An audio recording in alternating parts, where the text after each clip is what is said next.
네, 다 함께 일어나셔서 오늘 말씀 봉독하시겠습니다. 오늘 말씀은 히브리서 11장 1절입니다.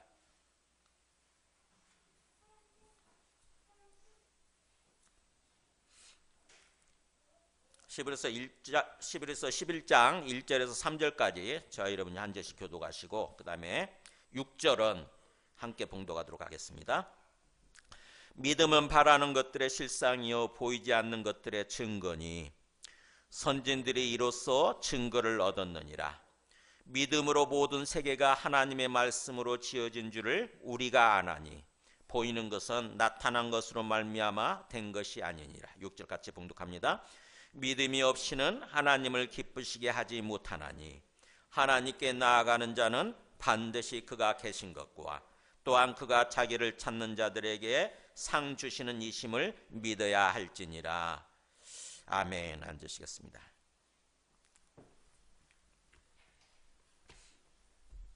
여러분 하나님 믿으세요? 네.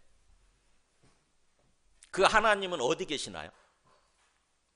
어디 계신다고 믿으세요?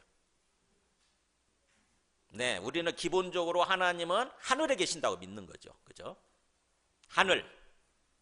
그러니까 영적 세계에 계시는 거예요. 이 세상에 계시는 것이 아니라 하늘에 계신다. 이렇게 믿죠. 근데 그게 그 기본 믿음인데 성경에서 말씀하고자 하는 믿음은 그 정도의 믿음이 아니라 오늘 말씀을 통해서 잘 생각해 보세요.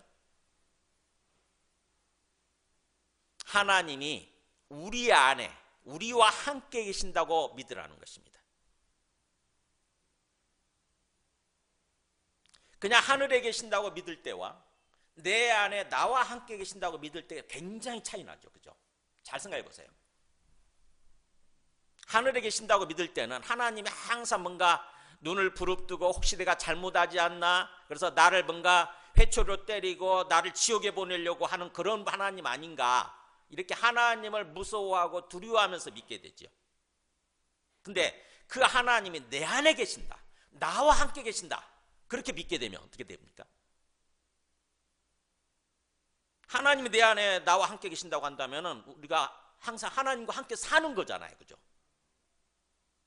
하나님과 함께 살고 있는 거예요. 내가 그걸 인식하지 못할 뿐이지. 하나님이 항상 나와 함께 계시는 거예요. 내가 밥을 먹을 때나 어디를 갈 때나 무슨 일을 할 때나 또 어떤 사람을 만날 때나 이렇게 예배 드릴 때나 하나님이 내 안에 나와 함께 계시는 거예요. 그게 진짜 사실이라고 한다면 생각해 보세요. 그게 진짜 사실이라고 한다면 우리 생각이 달라지지 않습니까? 우리는 기본적으로 하나님을 믿는다 그러면서도 항상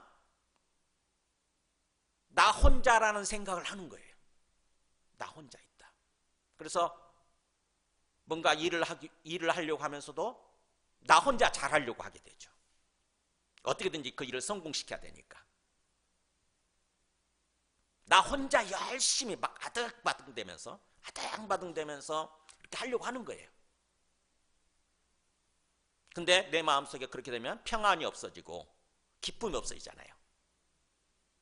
나 혼자 막 아득바득하면서 노력하면은 내 안에 평안이 없어져요. 항상 경쟁자만 생각하죠. 내가 저 사람을 이겨야 돼. 내가 저 사람을 이겨서 저 사람보다 앞서야 돼. 근데 저 사람이 뭔가 잘해. 또 저 사람이 뭔가 내 앞길에 방해가 되는 것 같아. 그러면 어떻게 되죠? 그 사람 미워하게 되잖아요. 그 사람 미워하게 되고 그 사람을 증오하고 저주하게 되고 이렇게 되잖아요. 근데 나 혼자가 아니라 주님이 내 안에 계신다? 주님이 나와 함께 계신다? 이런 생각을 하게 되면 그걸 진짜로 믿게 된다고 한다면 뭐예요? 항상 주님을 생각하고 주님을 찾게 되죠. 주님, 제가 지금부터 무슨 일을 하려고 그러는데 주님 함께 하실까요? 이렇게. 주님 함께 해주세요. 함께 걸어갈까요? 함께 하실까요? 이렇게 하게 되는 거죠.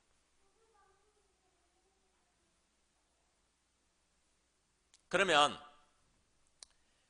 나 혼자 행할 때와 나 혼자 걸어갈 때와 주님과 함께 있다고 생각하면서 주님과 함께 걸어갈 때는 완전히 천지 차이 납니다. 우리 마음 상태가. 성경에서 말씀하는 믿음이 어떤 것인가? 저는 그동안 수십 년 동안 하나님을 믿고 또 그렇게 복음을 전하면서도 별로 그거에 대해서 생각을 못했어요. 그냥 하나님이 살아계신다. 하나님 하늘에 살아계신다. 그 하나님을 믿어야 우리가 천국 간다. 죽어서 천국 간다. 그 정도만 알고 그 정도만 이렇게 전했죠. 근데 제가 성경을 찬찬히 묵상하면서 특별히 이번에 큰 은혜를 주셨어요. 주님께서. 그 정도 믿음이 아니라는 것입니다. 하나님께서 우리에게 바라시는 믿음은 그 정도 믿음이 아니라는 거예요. 오늘 말씀을 통해서 찬찬히 한번 저희가 같이 함께 생각해 보시길 바랍니다. 제가 오늘 말씀을 전하면서도 주님과 함께, 제가 주님을 의식하고 나와 함께 계시는 주님을 의식하고 주님과 함께 이렇게 말씀을 전하려고 그래요. 주님과 함께 예배를 인도하려고 합니다. 여러분도 오늘 말씀을 들으면서 또 예배를 드리면서 주님과 함께 하고 있다고 하는 거 생각하시고 주님과 함께 주님 앞으로 나아가시기 바랍니다. 주님과 함께 주님 앞에 나아가서 주님께 경배하고 예배를 드리는 거예요. 그래서 마음속으로 이렇게 속삭이면서 초청하시기 바랍니다. 주님, 제가 오늘 지금부터 예배를 드리려고 그러는데 주님 함께 하실까요? 주님 저와 함께 해주세요. 이렇게 주님 저와 함께 해주세요. 그렇게 초청하면서 이렇게 예배를 드리시기 바랍니다. 우리 기독교 신앙의 핵심은 뭐냐면은 믿음과 구원이에요. 믿음과 구원. 기독교 신앙의 핵심은 믿음, 구원. 그러니까 제대로 믿는 거고 제대로 구원에 대해서 아는 거예요. 근데 이 두 가지가 다 우리가 보면은 굉장히 부족하게 알고 있고 잘못 알고 있는 거죠. 구원은 뭐라고 그랬습니까? 제가 그동안 계속 강조했는데 구원은 죽어서 천국 가는 정도가 아니고 뭐예요? 이 땅에서부터 하나님께 돌아오는 거라고 그랬습니다. 하나님께 돌아와서, 그러니까 하나님을 떠나 있다가 하나님께 돌아와서 하나님과 관계를 회복하는 거예요. 하나님과 관계를 회복하고 그걸 화목이라고 그러죠. 성경적으로 화목. 하나님과 관계를 회복하고 그 다음부터는 뭐예요? 하나님과 함께 살아가는 거죠. 하나님과 함께 사는 거예요. 그게 구원입니다. 누가복음 15장에 보면은 집 나간 탕자 있잖아요. 둘째 아들. 그 집 나간 탕자가 나중에 자기 죄를 깨닫고 자기 잘못을 깨닫고 아버지께 돌아오잖아요. 그죠? 아버지 집으로 돌아오잖아요. 아버지 집으로 돌아와서 그 다음부터는 아버지와 함께 살아가는 거잖아요. 그게 구원이에요. 구원을 그렇게 상징적인 어떤 비유로 얘기를 하는 것입니다. 주님께서. 그렇게 구원받아서 이 땅에서 주님과 함께하는 그런 삶을 살다 보면 죽었을 때 우리 영혼이 어디로 가겠어요? 당연히 우리 영혼이 지옥 가지 않고 하나님 계신 곳으로 가게 되는 거죠. 그게 구원받은 삶의 결과예요. 그러니까 죽어서 천국 가는 거 우리 육체가 가는 게 아니잖아요. 우리 영혼이 가는 거죠. 육체는 뭐예요? 흙으로 사라지죠. 죽었을 때 영혼이 하나님께로 가는 거죠. 그랬다가 그걸로 끝나지 않고 어떻게 됩니까? 나중에 주님 재림하실 때 몸이 부활한다고 그랬잖아요. 우리 몸이 부활하는 거예요. 육체와 영혼이 합해지는 거예요. 이렇게 영혼만이 하나님께 가 있었는데 그 영혼이 다시 몸을 입고 부활하는 거예요. 가장 건강한 모습, 가장 아름다운 모습으로 육체로 부활해가지고 그 다음부터 그 육체로 뭐예요? 천국에서 영원히 살게 되는 거죠. 주님과 함께. 그게 완전한 구원이에요. 구원의 완성. 그러니까 이 땅에서부터 구원받아서 하나님과 관계를 회복하고 하나님과 함께하는 삶을 사는 것이고 그 다음에 그렇게 하다 보면 죽었을 때 우리 영혼이 하나님께 가는 거고 나중에 주님 재림하실 때 몸이 부활해가지고 부활한 몸으로 천국에서 주님과 함께 영원히 살게 되는 거, 영생하게 되는 거, 이게 구원인 거죠. 그 구원을 잘 생각하시기 바랍니다. 잘 깨닫고 잘 생각하시기 바랍니다. 우리는 그 구원을 위해서 예수님을 믿는 거예요. 그렇다고 한다면 믿음은 뭐냐 도대체? 또 예수님을 믿는다고 그럴 때 그 믿음이 뭐냐? 어떻게 믿는 거냐? 뭘 믿는 거냐 하는 거예요. 그것이 오늘 말씀하고자 하는 것입니다. 히브리서 11장은 히브리서 전체가 믿음의 성경이에요. 믿음의 성경. 믿음이 뭔가에 대해서 얘기해주는 성경이에요. 특히 이 히브리서 11장은 믿음으로 산 사람들 믿음장이라고 그래요. 이게 히브리서 11장을 믿음장. 믿음에 관해서 믿음이 뭔지를 얘기해주고 그 믿음을 가지고 제대로 삶을 산 사람들, 제대로 신앙생활 한 사람들을 수많은 사람들을 등장시키잖아요. 그죠? 이 사람들이야말로 진정한 믿음을 가지고 삶을 살았다고 하는 거죠.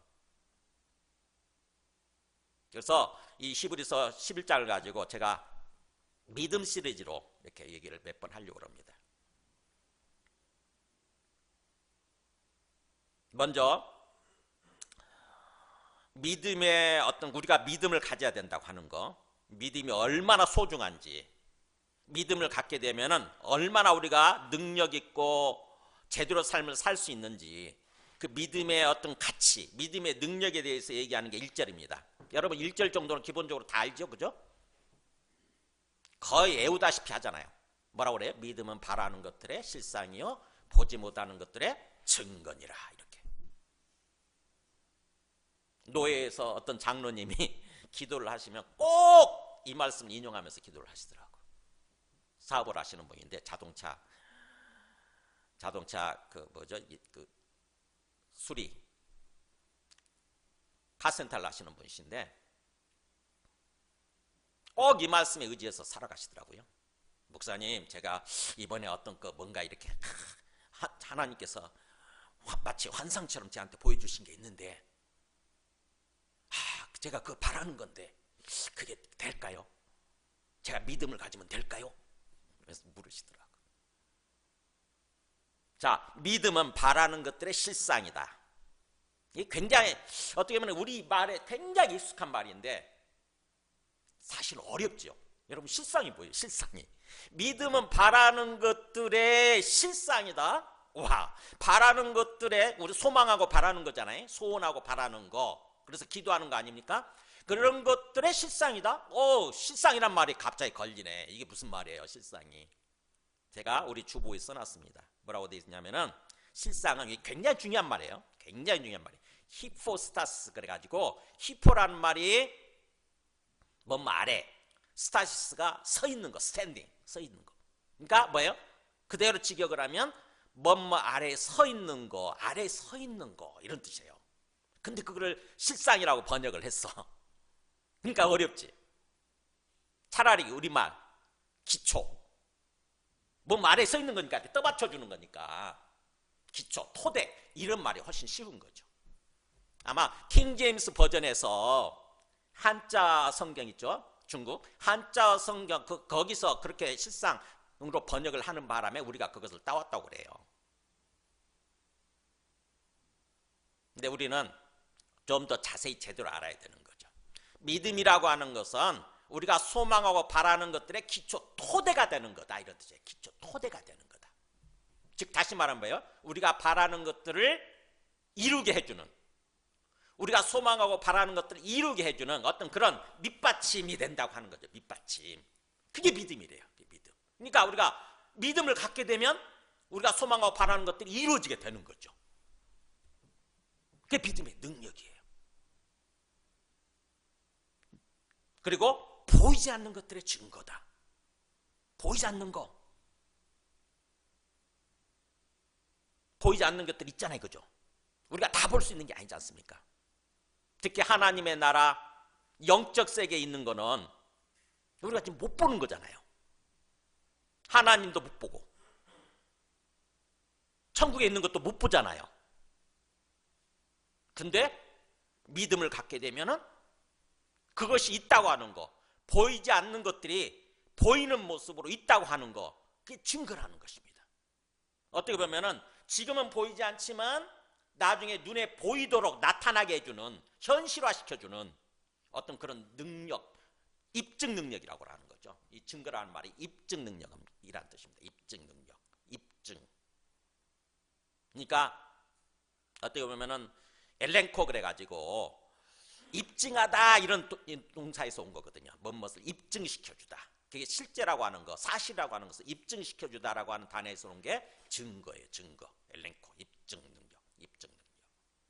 즉 요약하면 그런 거죠. 믿음이라고 하는 것은 믿음을 갖게 되면 우리가 소망하고 바라는 것들을 이루게 해주는 어떤 그런 어떤 토대가 되는 것이고, 그 다음에 또 우리가 지금은 보이지 않지만 장차 우리가 눈에 볼 수 있도록 이렇게 뭔가 현재화시켜주는, 현실화시켜주는 어떤 그런 입증 능력이 된다고 하는 거죠. 그러니까 믿음이 얼마나 중요한지 그런 뜻이에요. 그러면서 선진들이 바로 이로써, 이 안에서, 이 믿음의 이로서란 말이 이 안에서, 즉 믿음 안에서 증거를 얻었느니라 이런 뜻이에요. 믿음의 선진들, 믿음의 조상들이죠. 누구냐면은 바로 우리 4절부터 시작되는 뭐 아벨, 그 다음에 5절에 에녹, 그 다음에 그 7절에 노아, 8절에 아브라함, 11절에 사라, 이 모든 사람들이에요. 20절에 이삭, 21절에 야곱, 22절에 요셉, 24절에 모세 쭉 나오잖아요. 구약의 모든 인물들이에요. 구약에서 위대한 믿음의 인물들로 등장시켜 놓고 있는 그 사람들이 다 이렇게 믿음으로써, 믿음을 가지고 자기 삶을 통해서 입증했다고 하는 거죠. 증명되었다 이렇죠. 자기 삶을 통해서 믿음으로써 증거를 얻었단 말은 자기 삶을 통해서 증명되었다. 믿음이 이렇게 엄청난 능력을 갖고 있다고 하는 거, 믿음이 이렇게 위대하고 가치 있다고 하는 것을 삶을 통해서 증명했다는 뜻이에요. 그러니까 우리가 이게 사실이라고 한다면 우리가 성경을 읽을 때 이제 뭔가 근거가 생기잖아요. 기준이 생기잖아요. 뭐예요?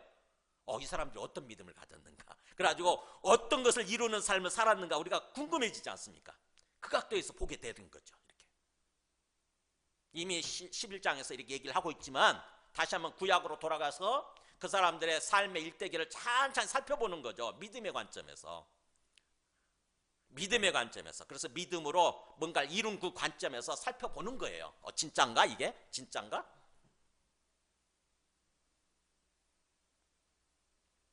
믿음이라고 하는 것은 참으로 엄청난 능력을 갖고 있다고 하는 것입니다. 그러니까 믿음이 중요하죠. 우리가 기본적으로 뭔가 소망하고 바라는 것이 있다고 한다면은 그것을 이루기 위해서는 믿음이 중요한 거예요. 믿음. 근데 그 믿음이라고 하는 것이 우리가 막연히 추상적으로 자칫하게 되면은 마치 어떤 그런 내가 무조건 하고 막 믿습니다라고 내 막 마음속에 우격다짐식으로 뭔가 다짐하는 그런 거라고 착각하기 쉬운데 그렇지 않습니다. 나중에 6절에서 얘기하지만 믿음은 사실은 하나님을 믿는 거예요. 하나님을 믿는 거. 하나님이 살아계시는 거. 그 하나님이 나와 함께 계시는 것을 믿는 거예요. 그럴 때에 그 믿음이 우리가 소망하고 바라는 것을 이루게 해준다고 하는 거죠. 마가복음 11장 24절 보세요. 예수님도 이렇게 말씀해 주세요. 예수님이 이렇게 얘기해요. 예수께서 그들에게 대답하여 이르시되 하나님을 믿으라. 이렇게 제자들한테 얘기하면서 하나님을 믿으라 그러면서 내가 진실로 너희에게 이르노니 누구든지 이 산들어 들리어 바다에 던져지라 하며 그 말하는 것이 이루어질 줄 믿고 마음에 의심하지 아니하면 그대로 되리라. 엄청난 얘기를 하죠. 비유법이죠. 어떻게 보면 진짜 하나님을 믿게 되면 마치 이 산 앞에 있는 이 산도 둥 떠가지고 바다에 던져지라 그러면 그것도 이루어질 거라는 거예요. 엄청난 거죠. 그죠? 뭔가 하나님을 믿고 기도하면 그럴 수 있죠. 마치 어떤 재개발 어떤 계획이 이루어져 가지고 산이 없어지잖아요. 지금 울릉도에서 그렇게 하고 있지 않습니까? 그죠? 울릉도 공항 만드는데 산 하나를 없애고 있잖아요. 울릉도 공항 만드는데 지금 그 앞에 있는 산이 없어지고 거의 없어졌어요. 지금 그런 일이 일어날 수 있는 거죠. 아마 울릉도 사람들 그 기도하지 않았을까요? 이 산이 없어지더라도 여기에 공항이 생기게 해 주시옵소서. 이렇게. 그잖아요. 공항이 생기면은 사람 관광객들이 많이 늘어나니까 여기에 공항이 생기게 해 주세요. 그렇게 했을 거 아닙니까? 그랬더니 그게 또 이루어지잖아요.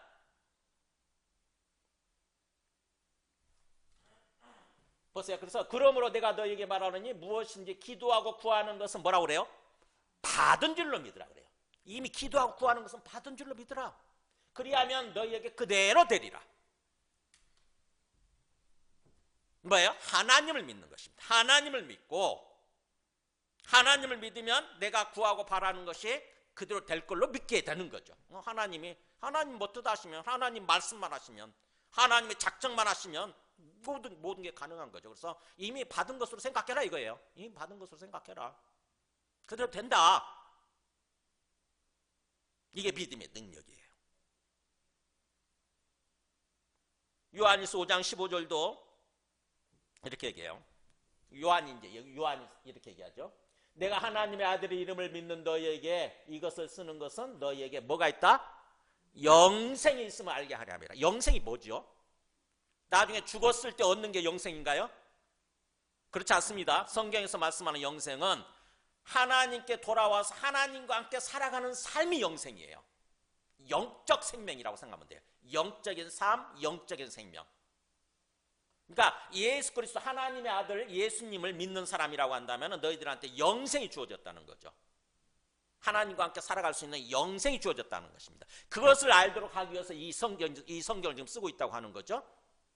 그렇다고 한다면 우리는 다 예수님을 믿잖아요. 그죠? 예수님 하나님의 아들을 믿고 있지 않습니까? 그렇다면 우리한테 뭐가 있냐면 영생이 지금 주어져 있는 거예요. 영생이. 우리 모두는 영생을 갖고 있는 사람들이에요. 즉 하나님과 함께 더불어 살아갈 수 있게 된 거예요. 지금 현재. 하나님과 함께 더불어 살아갈 수 있게 되는 거예요. 그러면은 그다음부터 이제 하나님과 더불어 살려고 해야 되는 거죠. 우리가. 내한테 하나님과 함께 더불어 살아갈 수 있는 영생이 주어졌다고? 그렇다고 한다면 이제부터 살아야지. 하나님과 함께 살아야지. 이 생각을 해야 되는 거죠. 하나님과 함께 더불어 산다고 하는 것은 기본적으로 기도잖아요. 기도. 예배드리고 기도하는 삶이에요. 그래야 하나님과 함께 걸어가게 되는 거죠. 그래서 이렇게 나오잖아요. 우리 그를 향하여 우리가 가진 바 담대함, 확신, 확고한 확신이 이것이니 그의 뜻대로 무엇을 구하면 들으심이라. 그의 뜻대로 무엇을 구한다는 게 기도잖아요. 그죠? 우리가 기도한다고 한다면, 그의 뜻대로 기도한다고 한다면 하나님은 뭐예요? 듣고 계신다 해요. 하나님은 듣고 계신다. 영생이 지금 영생 가운데 있으니까 우리가 하나님은 듣고 계신대요. 우리가 기도할 때. 현재 시제요. 들으심이라. 하나님이 듣고 계심이라. 이게 얼마나 중요합니까? 내가 기도하면 허공에다 기도하는 게 아니고 하나님 듣고 계신대요. 지금 우리가 이렇게 예배드리고 할 때도 주님이 우리와 함께 계시면서 듣고 계시는 거예요. 모든 것을 듣고 계시는 거예요. 그 듣고 계신다고 하는 것을 안다고 한다면 우리가 또 어떤 확신을 가질 수 있습니까? 보세요. 우리가 무엇인지 구하는 바를 들으시는 줄을 안죠. 지금 듣고 계시는 것을 안다고 한다면 우리가 그에게 구한 그것을 뭐예요? 얻은 줄을 또한 아느니라. 하나님이 듣고 계신다고 한다면 그것을 얻었다는 것도 이미 얻은 그건 과거 시제예요. 얻은 줄도 안다는 거죠. 이미 얻었다는 것도 안다는 거죠. 와, 엄청난 확신이잖아요. 그죠? 우리는 기도하면서 이게 없지 않습니까? 아이고 주실라나? 안 주실 거야. 안 이뤄주실 거야. 뭐 그래도 또 기도해야 되니까 한번 하지 뭐. 그런 식으로 기도하는 사람들이 얼마나 많냐고. 우리가 얼마나 그런 식으로 기도하면서 하냐고요. 근데 우리 안에 영생이 주어져 있고 그래서 하나님께 나아가서 하나님께 기도할 때 하나님과 대화할 때 하나님이 듣고 계신다고 하는 것을 우리가 진짜로 믿는다고 한다면 뭐예요? 우리가 구한 그것도 이미 얻었다는 것도 확신하게 된다는 거죠. 그러면 어떤 삶을 살겠어요? 내가 기도하고 구하면서 이미 나는 얻었어. 이거 주어질 거야. 확실히 얻었어. 이런 생각을 한다고 한다면 우리가 뭐예요? 굉장히 뭔가 밝은 모습으로 힘 있는 모습으로 그렇게 삶을 살겠죠. 그죠? 이게 믿음의 능력이에요. 그 다음에 그래서 두 번째 메시지입니다. 3절 보세요. 믿음으로 모든 세계가 하나님의 말씀으로 지어진 줄을 우리가 아나니. 보이는 것은 나타난 것으로 말미암아 된 것이 아니냐. 이게 뭐죠? 갑자기 좀 생뚱맞다고 느껴지지 않습니까? 왜 이 말씀을 하는 거죠? 그냥 선진들이 2절에 선진들이 이로써 증거를 얻었느니라 하고 나서 곧바로 선진들 얘기하면 되잖아요. 4절부터 곧바로 시작되면 되잖아요. 3절 뛰어넘고. 근데 4절 왜 생긴 거, 3절이 왜 생긴 거죠, 여러분? 저도 몰랐어요. 저도 몰랐어, 그동안. 그랬다가 이번에 주님이 가르쳐 주셨어요. 3절이 뭐냐면은 우리 세계관이에요. 세계관. 세상을 바라보는 우리의 관점을 바르게 가져야 된다는 것입니다. 하나님께서 이 세상을 지으셨고 하나님께서 이 세상을 지금 운행하고 계신다고 하는 그 세상을 바라보는 관점을 창조적 세계관을 가져야 된다고 하는 거죠. 왜 그러느냐? 우리가 삶을 살려면 우리의 세계관이 좌우하잖아요. 그죠? 우리가 이 땅에서 삶을 사는 동안 우리가 어떤 세계관을 갖느냐에 따라서 삶이 완전히 달라지지 않습니까? 180도 달라져요, 방향이. 이 믿음의 선조들은 어떤 세계관을 가지고 살았느냐? 하나님이 이 세상을 지으셨고 하나님이 지금 이 세상을 운행하고 계신다. 이 세계관을 가지고 살았다고 하는 거죠. 창조적 세계관. 이게 너무 중요해요. 이걸 믿지 않으면 우리가 하나님을 믿는다고 그러면서도 뭔가 기도를 통해서 하나님과 함께 걸어가려고 그러고 그런 게 안 되는 거죠. 그냥 종교생활이 돼버려요. 종교생활은 종교생활, 그 다음에 내 삶은 또 내 삶, 이렇게 별도로 분리해서 생각을 하게 됩니다. 예배 드릴 때만 내가 신앙이 있는 것처럼 그렇게 하고 일상 삶으로 돌아가서는 하나님과는 상관없는 삶을 사는 거예요. 그래서 세계관이 너무너무 중요한 거죠. 그런 차원에서 지금 이 말씀을 하고 있다고 하는 것입니다. 믿음으로 모든 세계가 하나님의 말씀으로 지어준 줄을 우리가 안다. 우리가 뭐예요? 안다는 말이 노예예요. 그래. 이게 중요하기 때문에 앞에 있어요. 믿음으로가 제일 앞에 있고 그 다음에 우리가 안다는 말이 그 다음에 와요. 이게 중요하기 때문에 우리가 뭘 인식해야 되느냐, 우리가 뭘 알고 있어야 되느냐. 이 세상이 하나님의 말씀으로 지어졌다고 하는 거. 하나님이 태초에 말씀하심으로써 이 세상이 존재하게 됐다고 하는 거. 그러니까 우리가 이 세상은 우리가 이거 상충되는 게 뭐예요? 진화론 아닙니까? 진화론. 또는 우연히 만들어졌다고 하는 어떤 빅뱅 이런 거 아닙니까? 그죠? 어느 날 갑자기 우연히 세상이 만들어졌다. 또는 뭔가 뭐예요? 저 아메바에서부터 무기물질에서, 사실은 무기물질에서 아메바가 생겨나고 단세포가 생겨나고 그 아메바가 진화해가지고 뭐 물고기가 된다거나 새가 된다거나 나중에는 원숭이가 돼가지고 그 원숭이가 진화해서 우리 인간이 되었다. 이런 식으로 믿잖아요. 이런 식으로 교육받았지 않습니까? 근데 그렇지 않다고 하는 것입니다. 세상이라고 하는 것은 하나님이 말씀하심으로 생겨났고 하나님도 지금도 하나님이 운행하고 계신대요. 하나님이 붙들고 운행하고 계신다고 하는 거죠. 만약 우연히 생겨났다고 한다면 생각해 보세요. 우연히 저 우주에 있는 어떤 태양이나 달이나 이 지구 모든 있죠. 행성들이 우연히 생겨나더니 갑자기 돌기 시작하더니 계속해서 우연히 도는 거야. 스스로도 계속 시간을 지키면서 자전을 하고 또 스스로 또 공중을 계속 공해를 하는 거예요. 계속 자전과 공전을 하는 거죠. 우연히. 언제까지 우연히? 이게 말이 되는 소리냐고요, 사실은요. 근데 그걸 교육시키고 있어요, 우리는요. 학교에서. 세상은 우연히 생겨났고 세상은 뭔가 진화에 의해서 생겨났고. 근데 성경은 그렇게 말씀하지 않는 거죠. 성경은 하나님이 창조하셨고 하나님이 지금도 붙들고 운행하고 계신다. 그래서 정확하게 시간을 지키고 있잖아요. 그죠? 지구의 자전이나 뭔가 공전이 이게 그야말로 정확하게 지키고 1, 2년도 아니고 수십 년도 아니고 수백 년도 아니고 수천 년도 아니고. 이게 신기하지 않습니까? 과학자 이 설명을 못해요. 과학자들이 설명 못합니다. 그걸 설명하기 위해서 그걸 밝혀내기 위해서 계속 연구하잖아요. 도대체 이 세상이 어떻게 생겨났지? 어떻게 해서 그렇게 계속해서 뭔가 그야말로 존재하고 있지? 수많은 가설들을 동원해서 설명을 하죠. 수많은 가설들. 그러니까 어떻게 보면 진화론도 그냥 가설에 입각한 그런 것일 뿐이에요. 확실한 어떤 사실이 아니라, 진리가 아니라. 그래서 성경의 창조론하고 해서 상충이 되는 거죠. 근데 우리는 믿음으로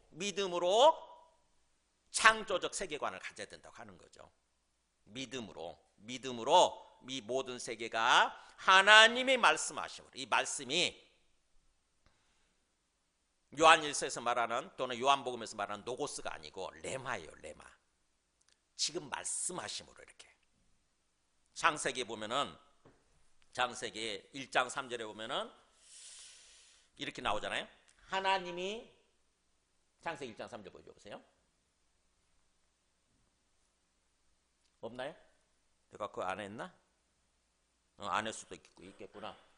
창세기 1장 3절에 하나님이 이르시되 빛이 있으라 하시니 빛이 있었고 이렇게 나와요. 하나님이 이르시되, 하나님 말씀하시되, 하나님이 말씀하시되 빛이 있으라 그랬더니 빛이 딱 생겨나는 거야. 그러니까 뭐예요? 그렇게 하나님께서 말씀하심으로써 모든 것이 이루어지게 되는 거죠. 그전에는 뭐예요? 아무것도 없었어요. 무에서 유를 창조하신 것입니다. 그래서 3절 뒷부분, 보이는 것, 지금 우리 눈에 보이는 거 이거죠. 지금 우리 눈에 보이는 이 모든 것은, 이 세상의 모든 것은 사실은 나타난 것으로 말미암아 된 것이 아니니라. 이 말도 어려운데 그냥 쉬운 말이에요. 나타난 것, 즉 드러난 것으로 된 게 아니라는 거죠. 드러나지 않은 것, 안 보이는 것, 없었던 것, 그걸로 만드셨다고 하는 거죠. 없었던 것, 없었어요. 아무것도 없었어요. 근데 하나님이 빛이 있으라 그랬더니 빛이 딱 생겨나는 거예요. 뭐가 있으라 그랬으면 하나님 말씀만 하시면 생겨나는 거죠. 그럼 하나님이 그렇게 말씀하셔서 창조하셔놓고 그 다음부터는 이제 남을 나라 하시겠어요? 네 마음대로 이제 네 마음대로 살아 이렇게. 나는 가서 바둑 두고 있을 테니까, 나는 가서 어디 가서 놀고 있을 테니까 네 마음대로 살아 이렇게 하시겠냐고요. 그렇게 생각하는 사람도 있어요.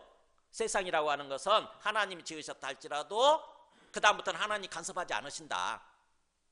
저절로 돌아가게 돼 있다. 저절로. 그게 이지론이라고 그래요. 이지론. 제가 대학교 때 예수님 믿고 난 지 얼마 안 됐는데 철학감을 공부했어요. 근데 철학의 숙제가 뭐냐면은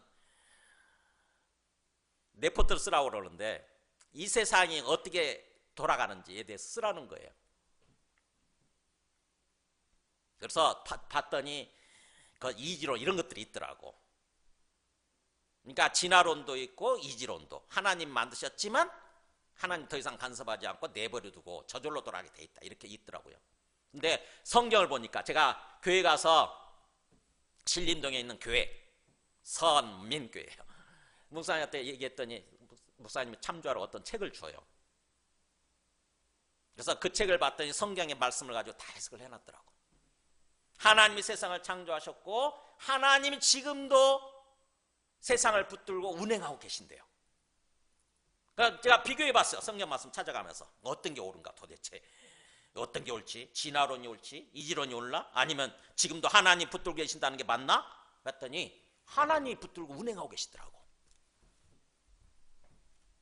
그래서 그 관점에서 레포트를 썼어요. 그랬더니 그 철학 교수가 예수 안 믿는 사람이거든요. B 이렇게 주더라고. 마음에 안 든다 이거지.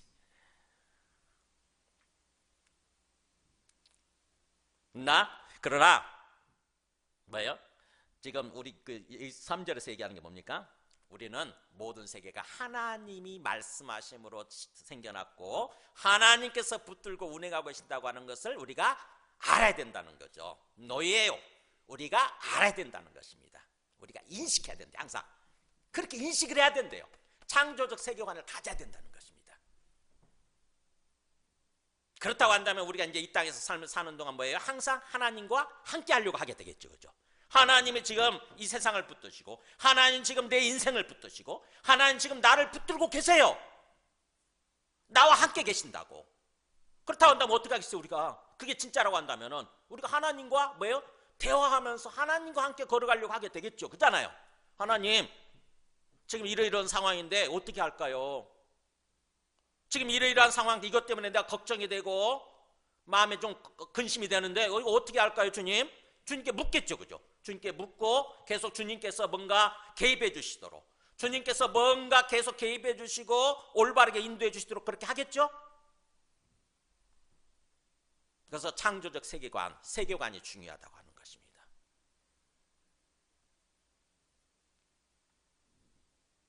그러면서 이제 오늘 어떤 핵심이죠. 6절 보세요. 그렇다고 한다면 그 믿음이 뭐냐? 믿음. 성경이 말씀하고자 하는 하나님 우리에게 바라시는 믿음이 어떤 믿음인 거냐? 그 믿음의 내용, 우리가 믿어야 되는 내용에 대해서 얘기를 하죠. 6절 찬찬히 다시 한번 읽어볼 테니까 한번 생각해 보세요. 믿음이 없이는 하나님을 기쁘시게 하지 못하나니. 그러니까 진정한 믿음, 제대로 된 믿음이 없으면 절대로 하나님을 기쁘시게 할 수 없다는 거죠. 그러면서 하나님께 나아가는 자는 반드시 그가 계신 것과 또한 그가 자기를 찾는 자들에게 상 주시는 이심을 믿어야 할지니라. 자, 뭘 믿어야 된다고요? 두 가지 얘기하죠. 첫째 뭐예요? 하나님을 기쁘시게 하는 믿음은 첫째 뭘 믿어야 된다고요? 하나님이 계신다예요. 하나님이 살아계신다는 거죠. 요게 가장 어떻게 보면은 가장 기본 전제죠. 이게 참 이 벽을 넘어야 되는데 이걸 넘기가 참 어려워요. 세상 사람들은 하나님이 안 계신다고 생각하잖아요. 왜냐하면 본 적이 없으니까. 하나님 볼 수 있다고 한다면은 뭐 믿지 말라고 해도 믿겠죠. 근데 하나님이 안 보이는 것 때문에 문제가 돼요. 안 보여서. 안 보이면 없는 거냐? 여러분, 안 보이면 없는 겁니까? 그렇지 않잖아요. 안 보이는 것과 없는 것은 달라요. 있어도 안 보일 수 있습니다. 우주 있잖아요. 우주. 엄청나게 우주. 그거 우리 못 보잖아요. 그러나 있잖아요. 다른 기구를 동원하면 보지 않습니까? 그잖아요.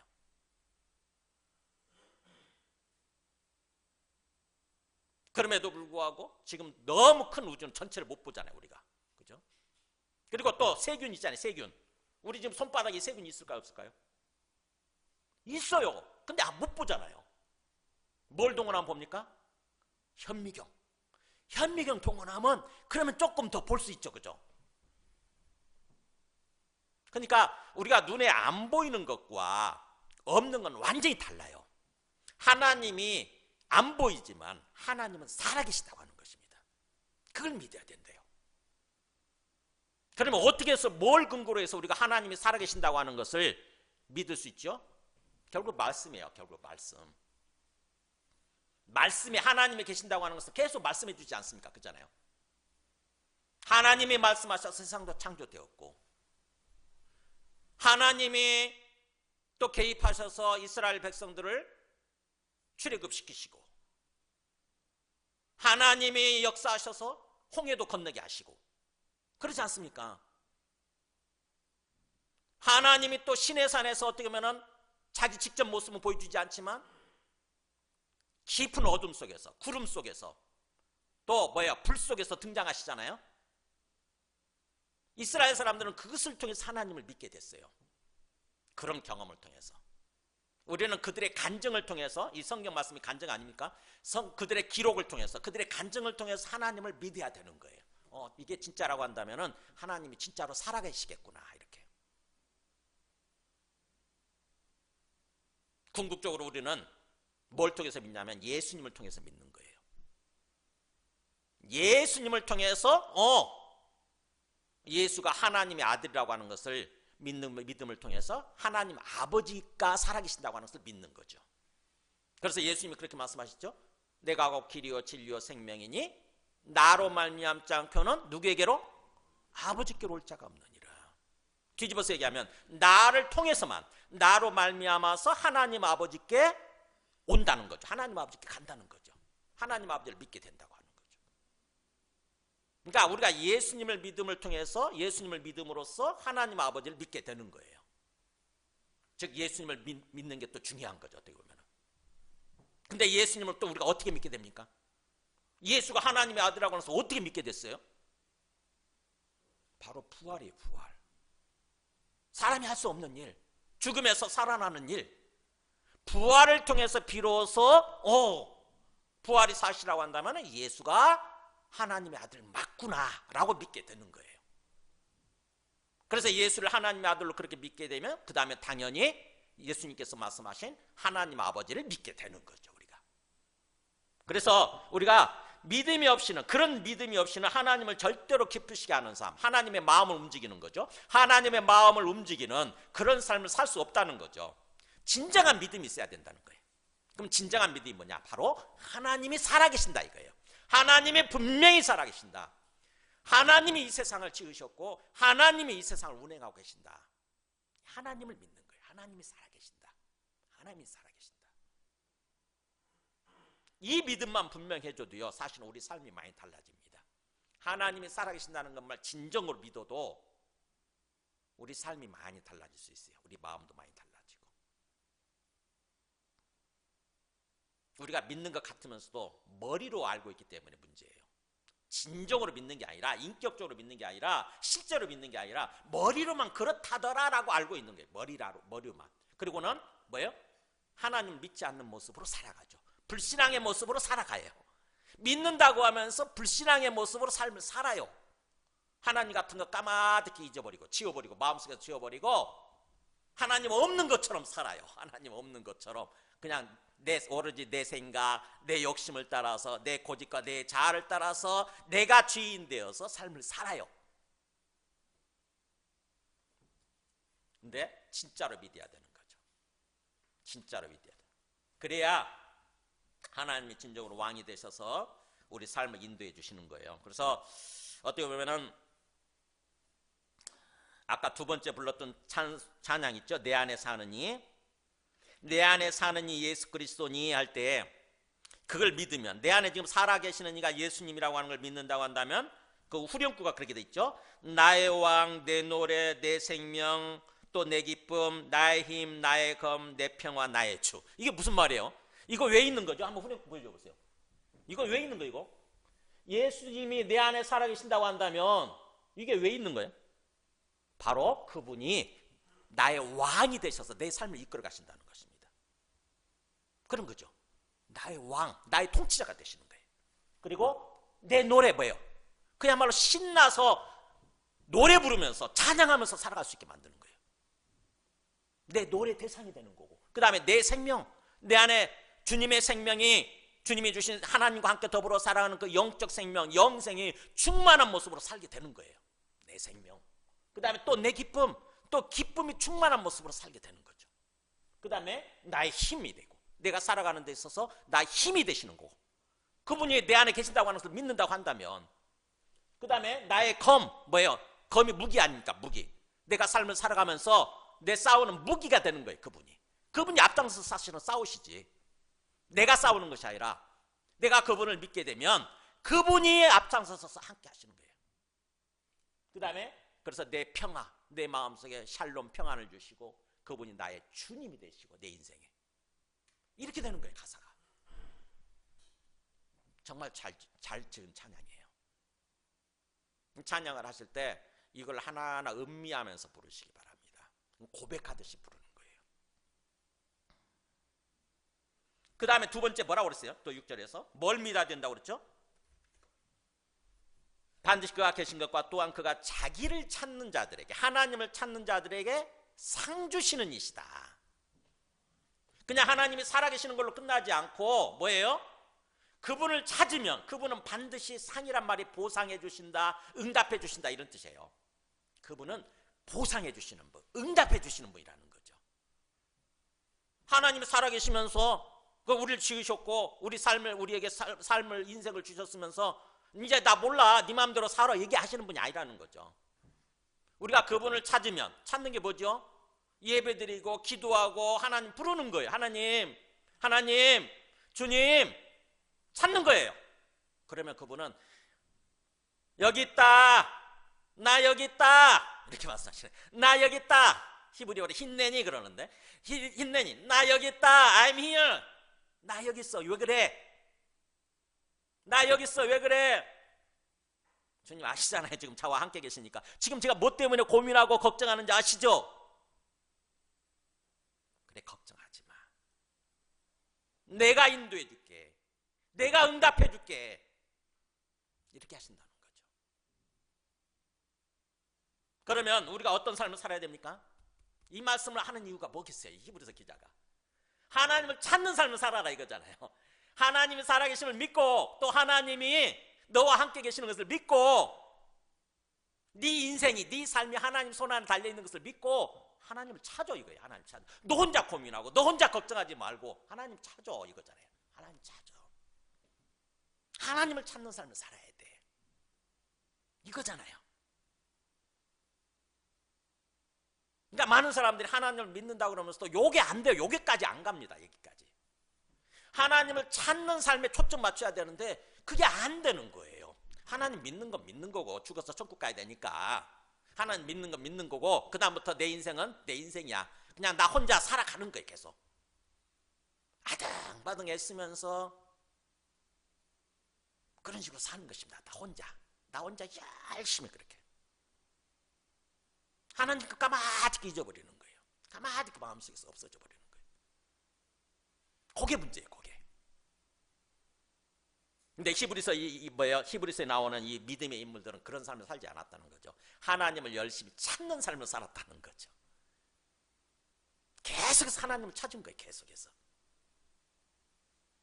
그랬더니 하나님께서 응답해 주셔서, 상 주셔서, 보상해 주셔서 하나님이 이끌어 가시는, 하나님이 응답해 주시고 바라고 소망하는 것들을 이루게 해주시고 하나님이 이끌어 가시는 그런 삶을 살았다는 것입니다. 그래서 제가 그렇게 하나님을 열심히 찾는 삶을 살았던 사람들을 제가 얘기했죠. 첫 번째 뭐예요? 에녹이 그렇게 살았대잖아요. 그죠? 에녹이 창세기 5장에 나오지 않습니까? 대표적인 사람이에요. 다른 사람들은 좀 달랐어요. 진짜 믿음을 가지고. 보세요. 이게 300년을 하나님과 동행했대잖아요. 하나님 단어 동행하는 건 뭡니까? 하나님과 같이 걸었다는 뜻이잖아요. 인생길을. 하나님 열심히 찾으면서 하나님과 대화하면서 열심히 하나님과 함께 걸어갔다는 거죠. 인생길을. 그랬더니 그 에녹이 너무 이쁘셨나 봐. 하나님 볼 때 너무 사랑스러우셨나 봐요. 그냥 죽지 않게 하고, 넌 죽지 말고 그냥 와 그런 거죠. 죽지 말고 그냥 와. 하나님 그냥 데려가셨다는 거죠. 에녹이 하나님과 동행하더니 이렇게 하나님이 그를 데려가심으로 세상에 더 이상 있지 않았더라. 그래서 이 찬양 때문에, 이 성경 말씀 때문에 우리가 마지막 부른 찬송가 있잖아요. 그 430장 주와 같이 길 가는 거 할 때 4절의 가사가 그렇게 되잖아요. 주님과 같이 인생길을 가는 건데 4절에 이렇게 있잖아요. 옛 선지자 에녹같이. 여기 나오잖아요. 에녹같이 우리를 또 나중에 천국에 어디로 올라갈 때까지 주와 같이 걷겠네. 주와 같이 걷자는 거죠. 주와 같이. 주님과 함께 동행하자는 거예요. 이렇게 이어지는 거예요. 찬송가 가사가. 그러니까 에녹이 가장 대표적인 인물이야. 열심히 하나님을 찾고 하나님과 동행하는 삶을 살았던 사람. 그 다음에 또 두 번째 누구냐면은 노아라는 사람이 있어요. 노아. 홍수 심판이 일어나서 모든 사람이 다 죽을 때 유일하게 노아만 살아남잖아요. 그죠? 노아의 가족만 구원받잖아요. 근데 노아가 어떤 삶을 살았길래 그렇게 구원받았느냐? 노아의 얘기도 나오잖아요. 창세기 6장 9절에 똑같아요. 노아는 의인이요, 하나님 보실 때 의로운 사람이에요. 올바른 사람이에요. 그러면서 그때 당시에 다 썩고 다 타락하고 부패했을 때 완전한 자라. 그 심령이, 영혼 상태가 온전한 자라는 거지. 하나님 보실 때 그런 모습으로 살았던 거죠. 그래서 그는 하나님과 동행하였으며, 나오잖아요. 에녹처럼 하나님과 함께 걸었더라. 매 순간 항상 하나님을 찾고 하나님과 동행하는 삶을 살았다는 것입니다. 그 다음에 또 세 번째 인물이 나옵니다. 다윗이 나와요. 다윗, 시편 16편 8절에 보면 다윗, 우리가 잘 아는 다윗이 어떤 삶을 살았는지 볼까요? 그 8절 한번 같이 읽어볼까요? 내가 여호와를 항상 내 앞에 모심이요 그가 나의 오른쪽에 계심으로 내가 흔들리지 아니하리로다. 이러므로 나의 마음이 기쁘고 나의 영혼도 즐거워하며 내 육체도 안전히 살리니. 보세요. 자, 다윗의 신앙생활 뭐예요? 여호와를 항상 어디다 모셨다고요? 내 앞에 항상 모시며, 즉 다시 말하면 뭐예요? 내 앞에 여호와께서 계신다라고 항상 그 믿고 산 거죠. 항상 주님을 바라보고, 항상 주님 바라보고, 주님 찾고, 주님과 대화하고, 그러면서 산 거죠. 다윗이 그렇게 살았대요. 다윗이 우리와 다른 사람입니까? 다윗은 뭐 하나님을 직접 봤습니까?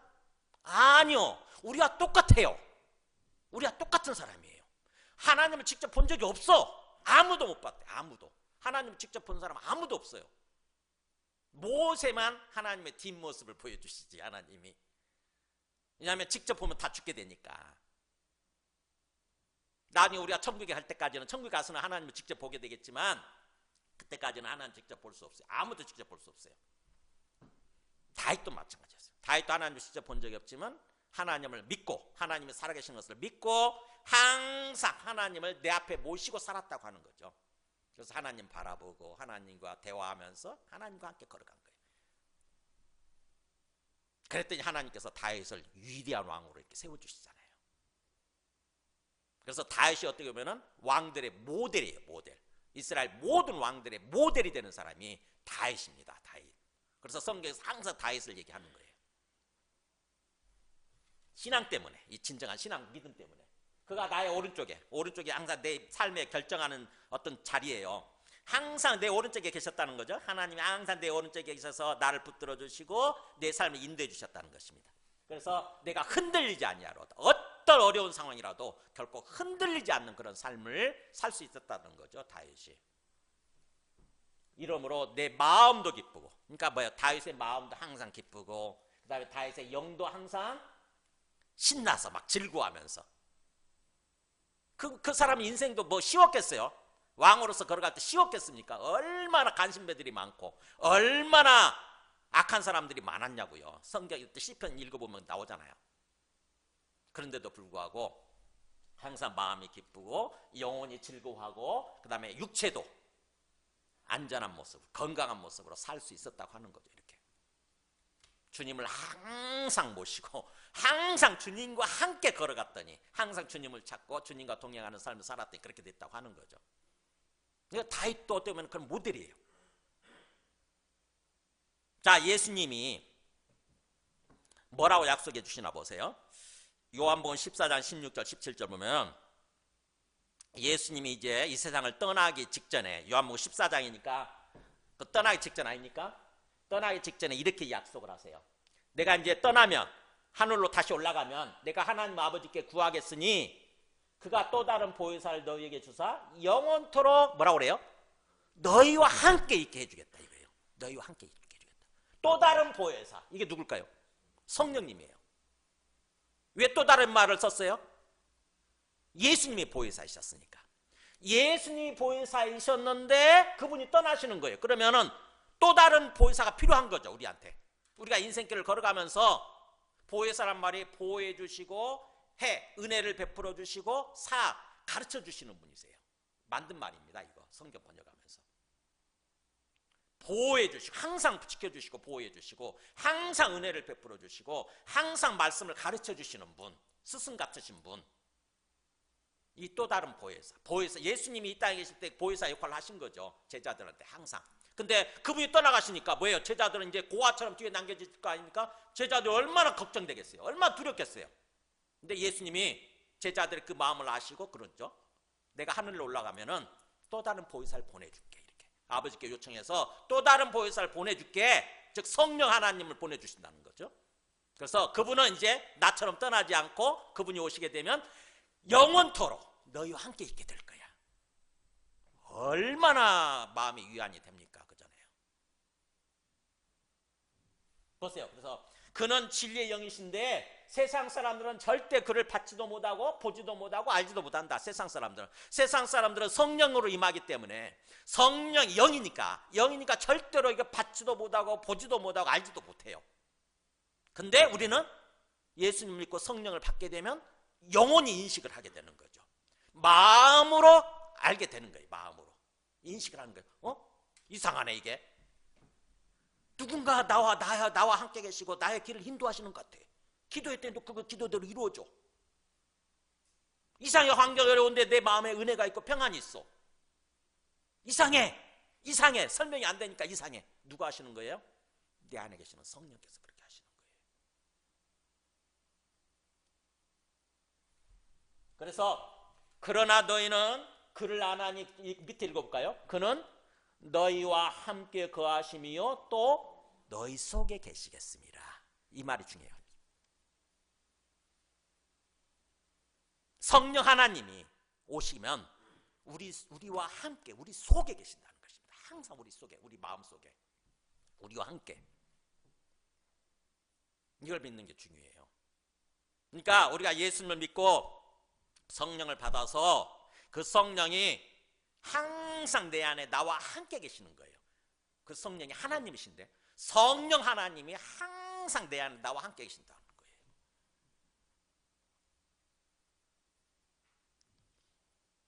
요한복음 14장 23절에 이 말씀이 어떻게 이어지나 보세요. 요한복음 14장 23절에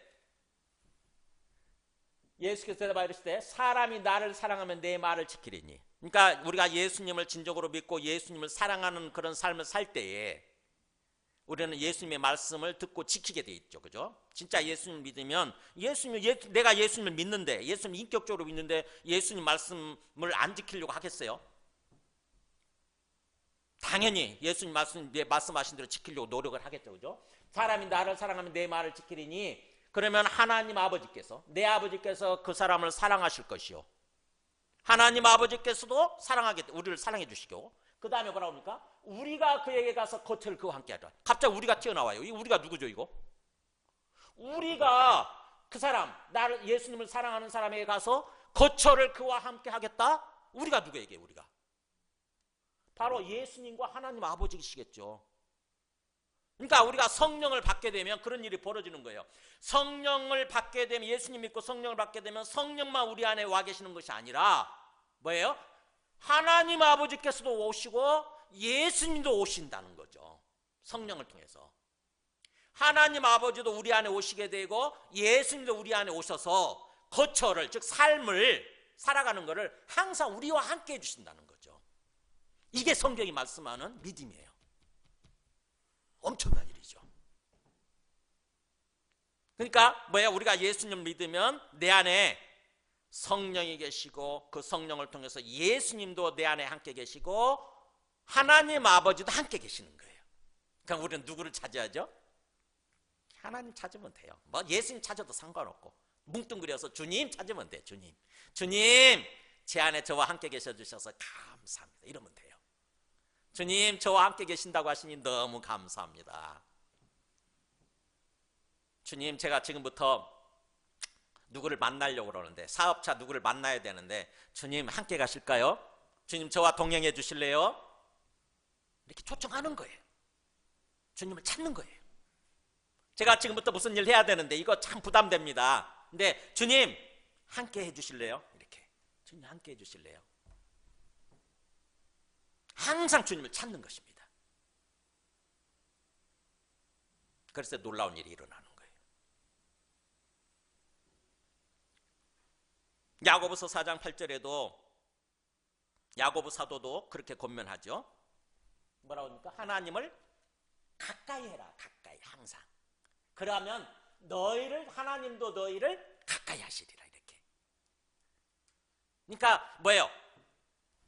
우리가 먼저 하나님께 가까이 하려고 하는 거. 항상 하나님을 초청하고 하나님을 찾고 이렇게 중요하다는 거죠.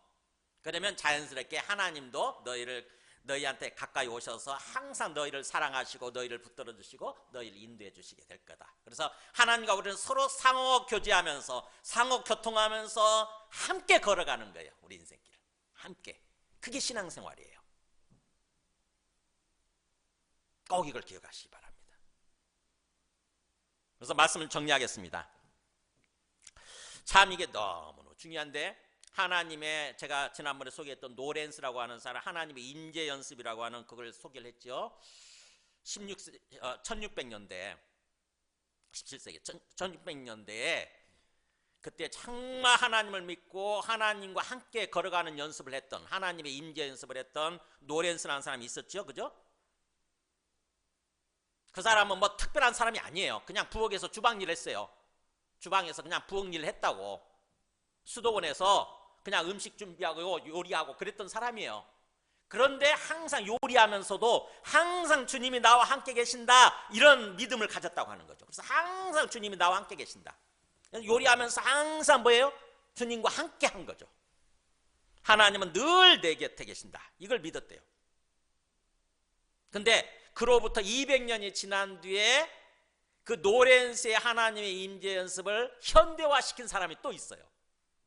그게 누구냐면 바로 오늘 제가 소개해드리려고 하는 프랭크 루박이라는 사람이에요.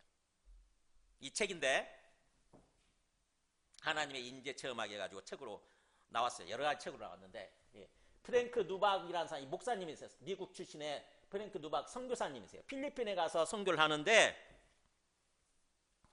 이분이 너무 힘들었다고 그래요. 필리핀 마라나오족이래요. 했는데 말도 안 통하지, 문화도 서로 틀리지, 전도가 안 되는 거예요. 그래서 굉장히 어떤 그런 어려움을 겪으면서 기도하는 가운데 깨달은 거예요. 나 혼자 이렇게 할 것이 아니라 하나님이 나와 함께 계시는구나, 주님이 내 안에 나와 함께 계시는구나, 이거를 내가 훈련을 하고 주님과 함께 걸어가야 되겠다. 그리고 주님과 함께 걷는 것을 이 사람들한테 전해줘야 되겠다. 뭐 말씀을 깊이 못 가르쳐도 언어가 안 통하니까 주님과 함께 하는 것을 가르쳐야 되겠다, 이런 생각을 했대요. 그래서 이분이 주님과 함께하는 삶을 연습하기 시작한 거예요.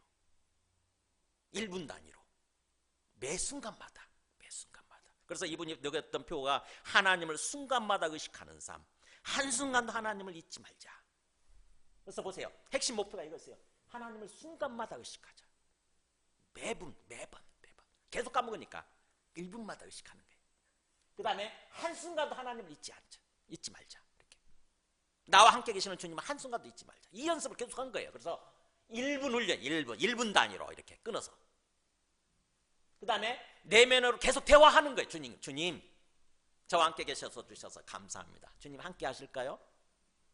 주님, 제가 저 원주민을 만나서 뭔가 사랑을 전해야 되는데 주님 함께 가실까요? 이렇게 계속 대화한 거예요. 그리고 주님께서 뭔가 내한테 말씀해 주시는 것 같다 그러면 즉시 순종한 것입니다. 즉각 뒤로 미루지 않고 즉각 순종하는 거예요. 내 생각 내려놓고. 그 다음에 일상 속에서 항상 감사하는 삶을 살았대요. 주님 감사합니다. 함께 해주신 것만으로도 얼마나 감사하냐고요. 그죠? 주님이 나와 함께 계신다는데 얼마나 그렇게 감사합니까? 저도 그렇게 되더라고요.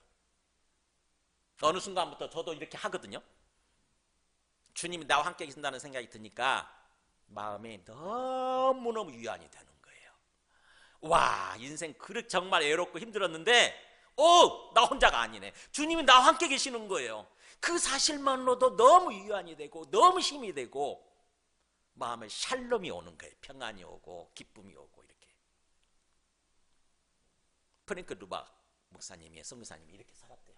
그랬더니 결과가 하나님과 끊임없는 교통이 이루어지게 됐고 하나님과 동행하는 거예요. 끊임없이 계속 동행하게 됐고 나중에 그게 사랑하는 삶, 그 다음에 봉사하고 섬기는 삶으로 계속 확장이 됐다고 합니다. 자연스럽게. 하나님께 우리한테 이거 원하시잖아요. 이거. 그죠? 그러니까는 최종적으로 믿음이, 하나님께 우리한테 바라시는 믿음은 바로 이거 같아요. 이게 모든 성경의 결론이에요. 성경의 결론. 어떻게 보면 주님이 멀리 계시지 않고 내 안에 나와 함께 계신다. 나와 함께 계신다. 그래서 나와 동행하기를 원하신다.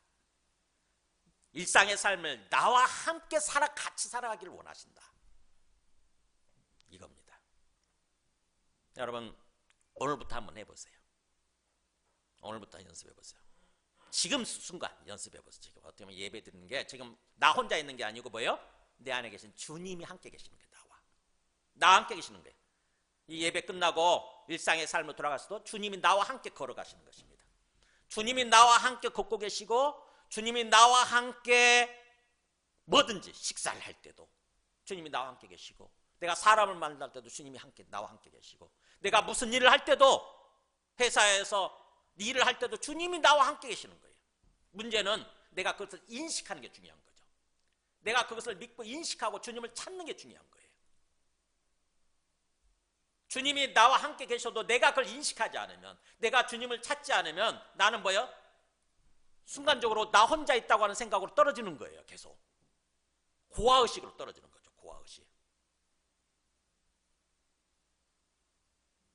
아까 요한복음 제가 그거는 생략했지만 요한복음 그 14장 18절에서 예수님이 그렇게 말씀하시거든요. 여기 보면 요한복음 14장 18절 뺐나? 여기 있잖아. 여기 내가 너희를 고아같이 버려두지 않냐고 너희에게로 오리라 그러잖아. 이게 내가 너희를 고아처럼 그렇게 내버려두지 않고 너희들 혼자 살아가도록 내버려두지 않고 내가 너희들에게 올게 너희들과 함께 할게 이렇게 약속하신 거예요.